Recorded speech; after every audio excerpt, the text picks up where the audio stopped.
They say the worst thing a man can do is cheat on a good woman. I used to scoff at that, until I found myself face down in a motel bed at 2 a.m., staring at a stranger's ceiling and wondering how I'd ruined the only life I ever wanted. My name is Robert. I'm 63 now, but when I made that mistake, I was 61, old enough to know better, young enough to still crave something I couldn't name. My wife, Marilyn, means the world to me. We met the summer of 1960. Me, awkward freshman. Her, the girl shelving books at the campus library. Every day after class, I accidentally wandered in just so I could talk to her. We fell in love over fairy tales and French poetry. A few months later, I asked her to marry me while we were hiking in Yosemite. She said yes, mid-laugh. That memory still makes me ache. We built a life together, a tearded house with squeaky floors, 3 kids, a dog named Jasper, PE meetings, tax season, mortgage payments, Valentines, funeral vigils, and Christmas mornings in matching pajamas. We lost jobs, parents, friends.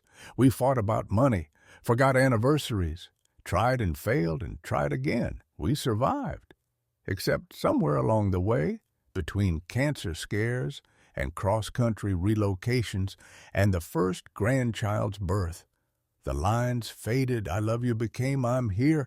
Our dance became 2 spaces at a table eating cold leftovers. Her hand no longer found mine. My eyes no longer found hers. So I told myself it was okay to look away for a moment, to not see the emptiness in her laugh, to let my heart wander in that dangerous no-man's land where loneliness and regret met. I didn't notice when it became habit. Then she asked me one afternoon to help her with the garden, sun beating down, dirt in our nails. She handed me a tomato plant. Our hands brushed. I looked at her, achingly beautiful in faded jeans and straw hat, sweaty and alive. She smiled shyly. I just wanted to feel something, she said. And I realized she didn't feel me anymore, but I still felt her. I didn't plan to cheat on her. I planned to feel alive again. I didn't plan to cross that line, but I did. It started with a phone book ad, Senior Singles Mixer, 60-plus Community Center, Thursdays at 7 p.m. I ignored it until loneliness gave me courage.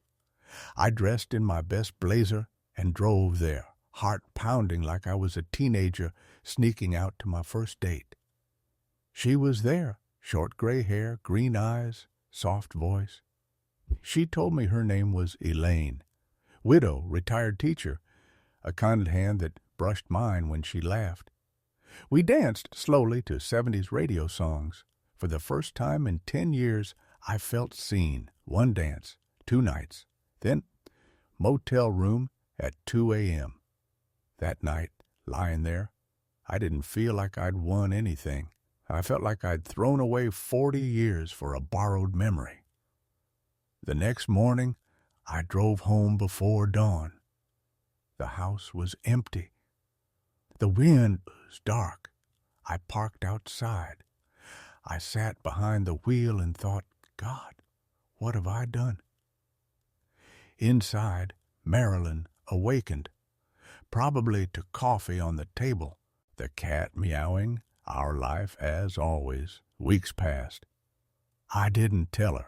I smiled at her, held her hand in the kitchen, went to church, did school pickups, paid the bills, laughed at her jokes, cooked her favorite soups, all while wanting to replay that motel memory and choke on the guilt every damn time I told myself I could live with this secret forever.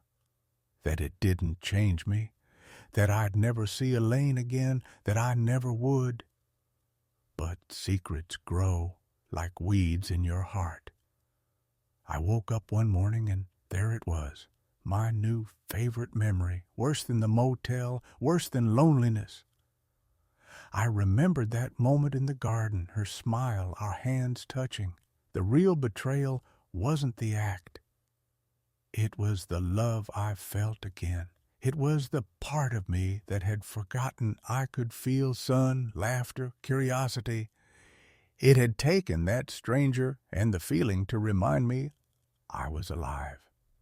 And when I felt that, I realized I hadn't felt that with Marilyn in years. So the betrayal that started with a single mistake became something darker, something I wasn't sure I could forgive myself for.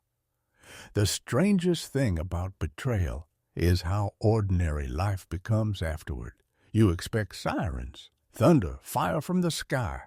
Instead, there's breakfast, there's laundry, grocery bags, dog hair on the carpet, news anchors talking about weather and war. You make small talk. You put plates in the dishwasher. You pretend. I became very good at pretending. But Marilyn wasn't stupid.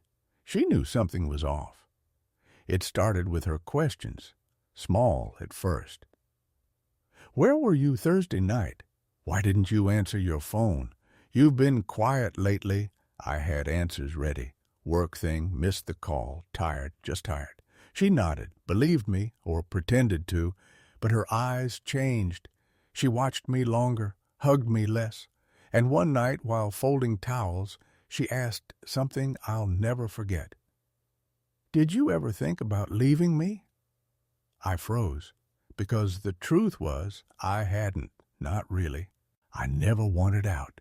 I just wanted to be seen, desired, alive. No, I lied. Never. She smiled, but it didn't reach her eyes.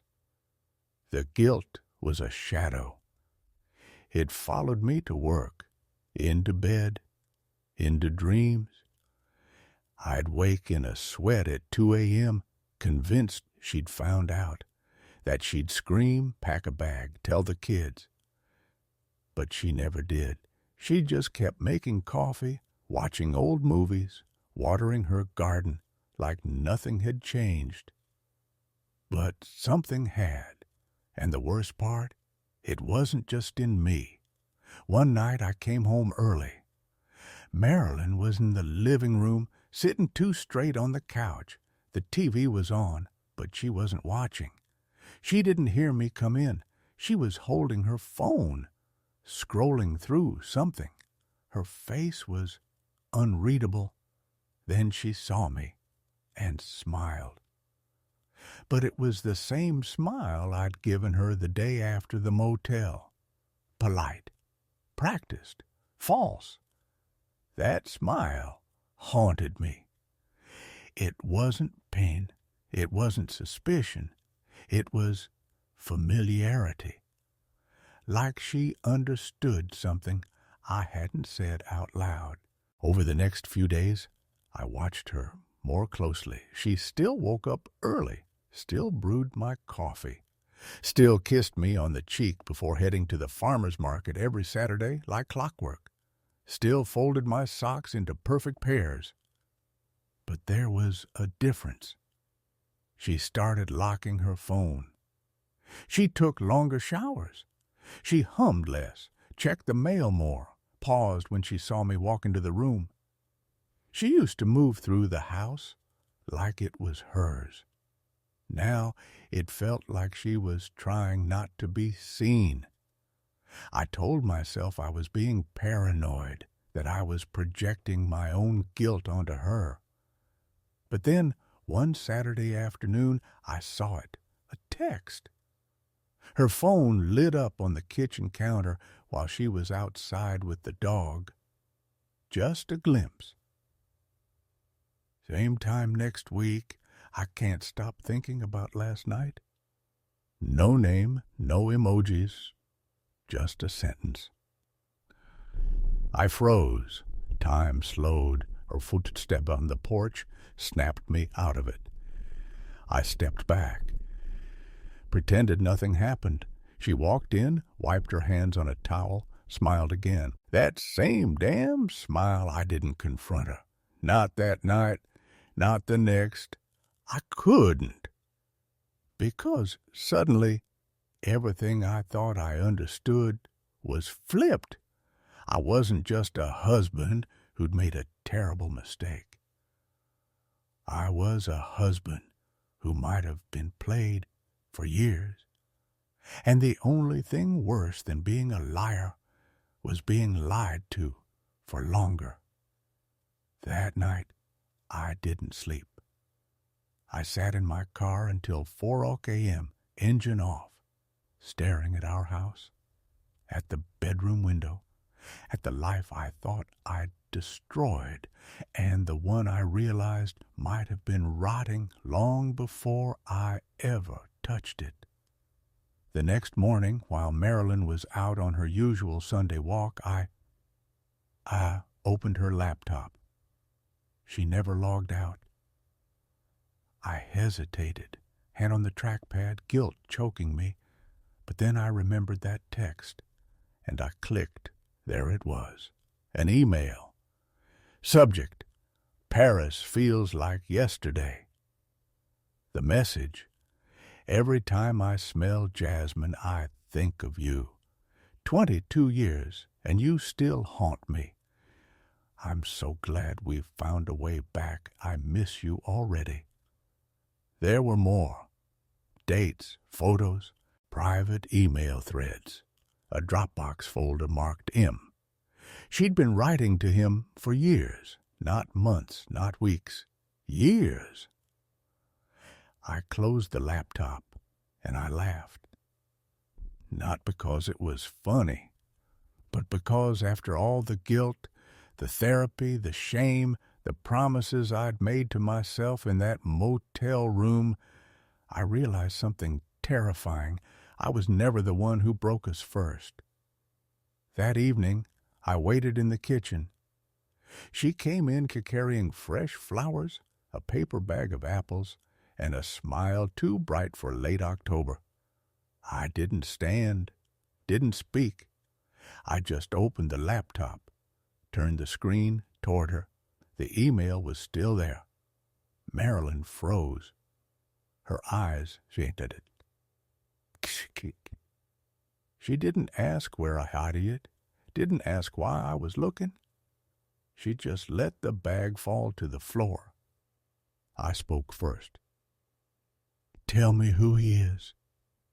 She took a breath, slow and shaky, and said, Michael. I blinked. Michael who? She didn't answer, so I asked again, louder, Michael who? Then she whispered a name I hadn't heard in 25 years. Michael Landry. We knew him once. He was an old family friend, divorced, charming, quiet.